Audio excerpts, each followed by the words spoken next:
Yeah, Max, when Ty Simpson isn't toying with defenses, he's often building toys. He is an expert Lego builder, and he's got guys like these displayed all over his house. Neil Williams is UNA's single-season record holder when it comes to field goal percentage. It helps when you can do stuff like this. Every school has their unique traditions. Well, here at Boaz, they do this when they score touchdowns.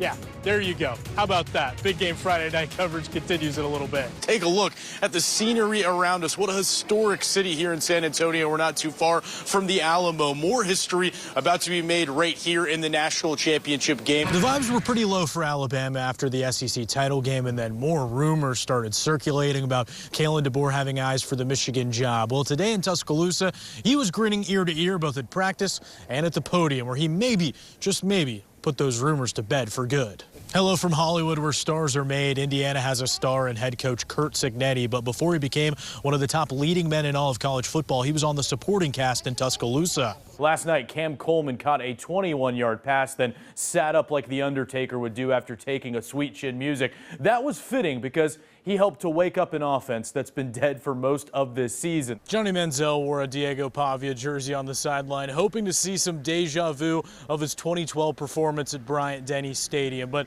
the year is 2025, and instead the quarterback in crimson flashed the money sign as time expired. Well, you can fit almost two Nevilles inside State Farm Arena, but still the stage was not too big for Auburn here at the Sweet 16. In fact, the Tigers felt just at home here in Atlanta when it mattered most. Catching a foul ball at a baseball game is never easy. That's why I had to buy this one for $6.99 somewhere on the highway. But some people here in the stands didn't need their credit cards to achieve the ultimate souvenir. I tried to learn from them the art to catching the foul ball. What do you say to young players, maybe like Tahad, that didn't have the best game today, but to keep their confidence up, because we got bigger games ahead coming up here? Yeah, I'll roll with that little sucker all day, every day, man. One time I left the house without my keys, my wallet, and my phone. 0 for 3. Well, that's what Alabama's loss to Tennessee kind of felt like. It was a heartbreaker to a hated rival. It might have taken them out of a one-seed spot in the NCAA tournament. And worst of all, it gave Auburn the undisputed SEC regular season title. Ouch. Maybe that connection between coach and players didn't exist early in the season. Maybe the competitive toughness wasn't quite instilled yet. But it was all there tonight, and it allowed Alabama to pull off a 3-point win here between the hedges. The tagline of this event, I'm seeing it everywhere, is opening statement. What opening statement did you just make as Alabama A&M's new men's basketball coach? What's up, North Alabama? The Trash Pandas did not have a good month of April, starting the year with a 6-16 record. But guess what? Today, they got to just rip April straight out of the calendar and start fresh in the month of May.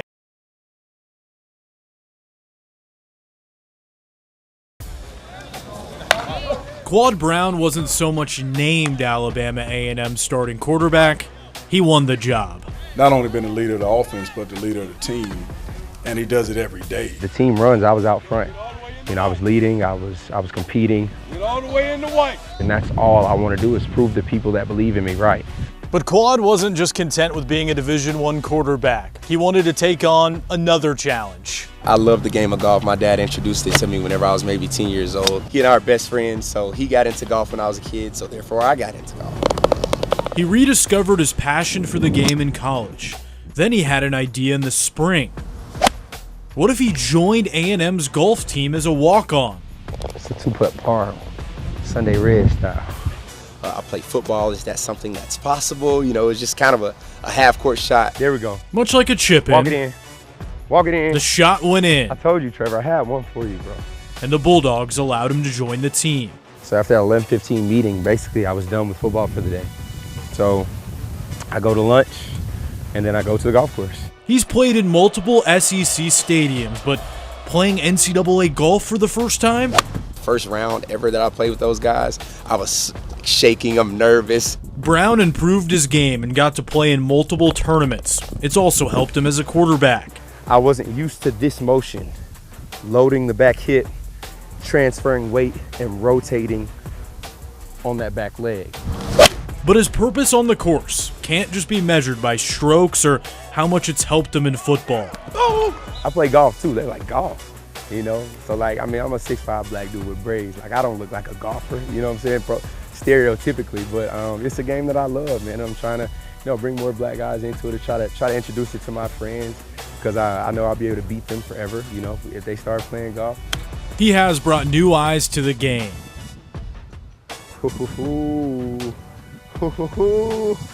We're dancing. Let's go.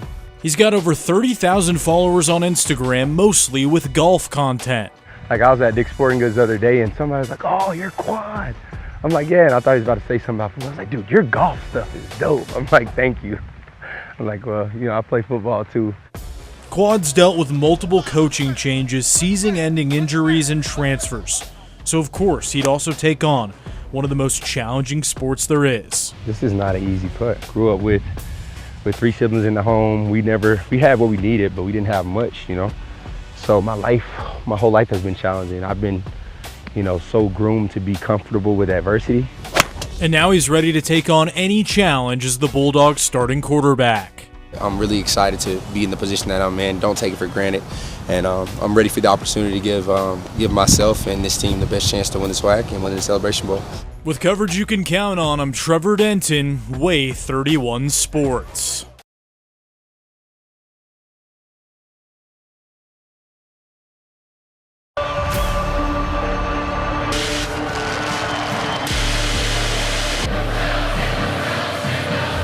Jordan-Hare Stadium. Those 3 words elicit awe and even the most unflappable of people. That place is haunted. That place is haunted. Could that be true?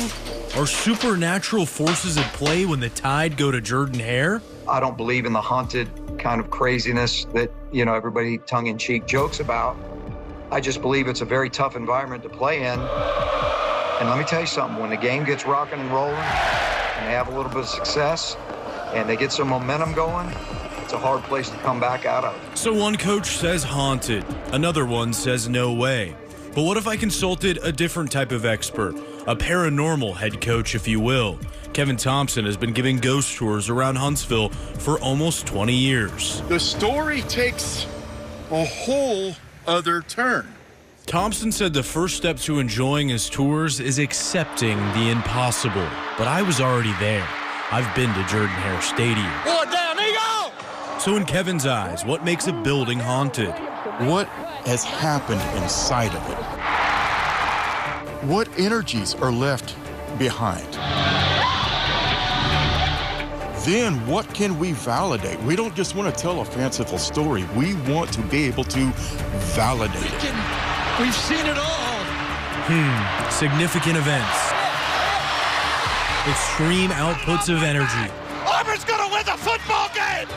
Verifiable evidence of history.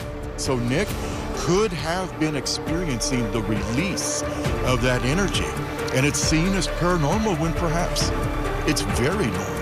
AL.com's Matt Stahl conducted a much deeper investigation, going outside the stadium with a paranormal expert. The results were inconclusive.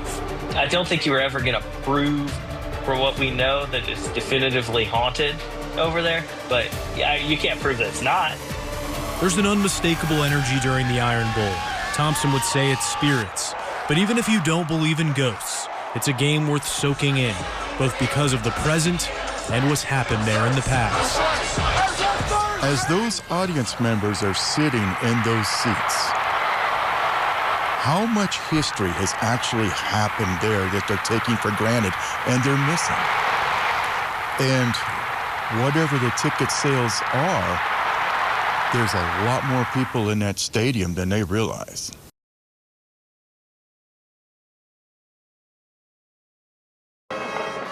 Dale Pruitt is a high school football lifer. I've enjoyed it. Don't know anything else that I could do because I can't change oil in my car. But he's changed a lot of players' lives and won a lot of games while doing it. In fact, he's won 330 games since becoming a head coach in 1982. It's been a fun ride. But the ride almost ended before this season. He considered retiring to help his wife navigate health issues. Then his son Jeremy stepped in with a different idea. He said, "No, I don't do that." Said, "We don't know what's going to happen." He said, "But if you'll stay, I'll help you."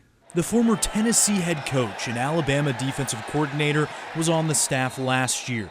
But this season, he's taken on an even larger role to help out his dad. it's just worked out, and I think he's happy. I think he enjoys doing what he's doing,